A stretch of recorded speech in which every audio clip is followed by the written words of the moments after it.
माना कि कोरोना सबसे बड़ी त्रासदी है, अधिकांश संसाधन उसमें लगने ही चाहिए, सरकार के और निजी क्षेत्र के स्वास्थ्य सेवाओं के। लेकिन कम से कम कोई वर्गीकरण तो करेंगे कि नहीं करेंगे?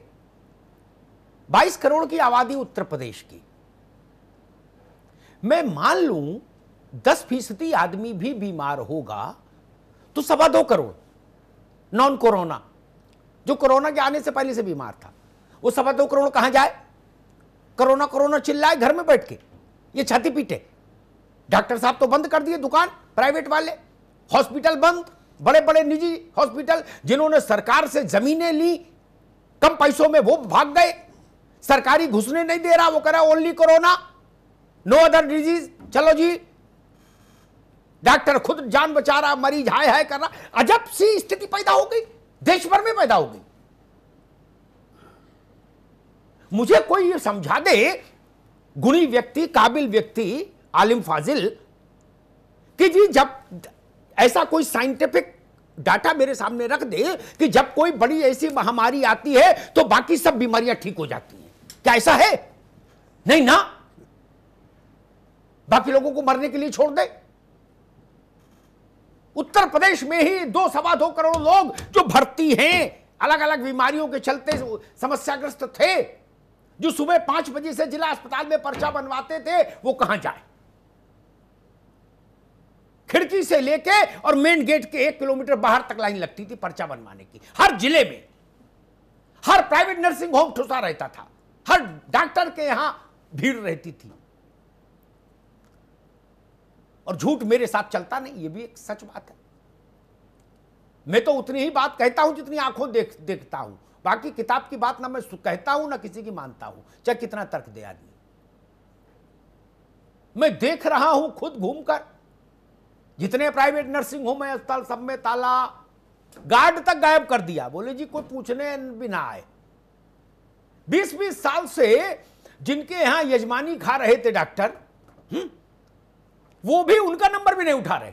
लोग कहते हैं मुझसे कि भाई साहब मेरे एक फैमिली डॉक्टर थे, वो नंबर नहीं उठा रहे, आप किसी डॉक्टर का नंबर दो। तो मुझे ये करना पड़ता है, किसी डॉक्टर को बोलना पड़ता है कि भाई ये आदमी है मुश्किल में है, इसको कम से कम व्हाट्सएप पर ही दवा लिख के भेज दो, कुछ तो करो, तो मत निकलो। लेकिन हर चीज तो व्हाट्सएप पर नहीं हो सकती। जिसको हार्ट अटैक आए वो कहां जाए? जिसको कैंसर की समस्या है वो कहां जाए? जिसकी डायलिसिस हो रही है वो कहां जाए? कोई जल गया वो कहां जाए? किसी की हड्डी टूट गई वो कहां जाए? गर्भ की समस्या है, जन्म की, बच्चे के जन्म की का मसला है, कहां जाए माता और पिता?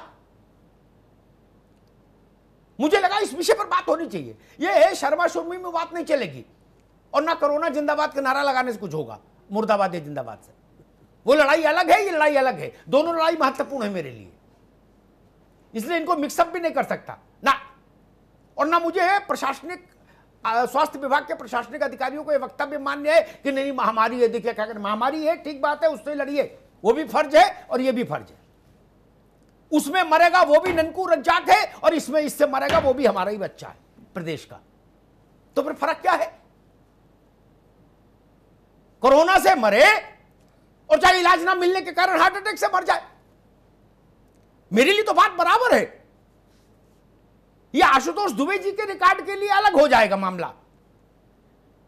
कि वो दूसरे रजिस्टर में लिखा जाएगा, वो दूसरे रजिस्टर में। लेकिन मेरे पास तो एक ही रजिस्टर है कि इंसान मरा।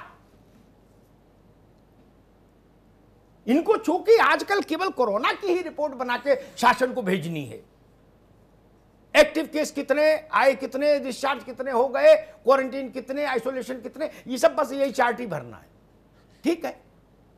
लेकिन केवल ये चार्ट उत्तर प्रदेश नहीं हो सकता ना 22 करोड़।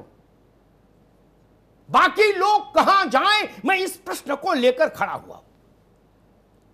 मैंने एक सुझाव दिया था मुख्यमंत्री जी को आज से 10 दिन पहले। मैंने कहा था भयभीन हो न प्रीत, ये जान लो, राजदंड का प्रयोग होना चाहिए। निजी अस्पतालों से कहिए कि दरवाजा खोलिए। कैसे भाग जाएंगे आप? क्लिनिक, या तो क्लिनिक सीज कर दीजिए, और नहीं तो डॉक्टर से कहिए बैठो, किट पहन के बैठो भाई, अस्ताने दस्ताने 4-4 जोड़ी पहन के बैठो, बैठना पड़ेगा। इस देश से आप हैं, आपसे देश नहीं है। आपने अनाज छोड़ दिया लोगों को।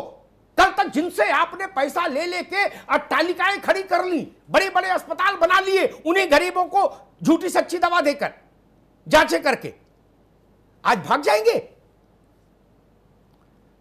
जिसको एक जांच जरूरी है उसकी 27 जांच कराते हो पैसे के चक्कर में। अल्ट्रासाउंड नहीं जरूरी है फिर भी करा दो, क्योंकि 800 रुपये कमीशन में लौट के आ जाएगा। ये जो तमाम उपक्रम थे, जब आप इस देश में ये कर रहे थे और हम लोग तब भी श्रद्धा का भाव रख रहे थे, तो प्रभु आप कम से कम दुकान तो खोलो। गरीब कहां जाए?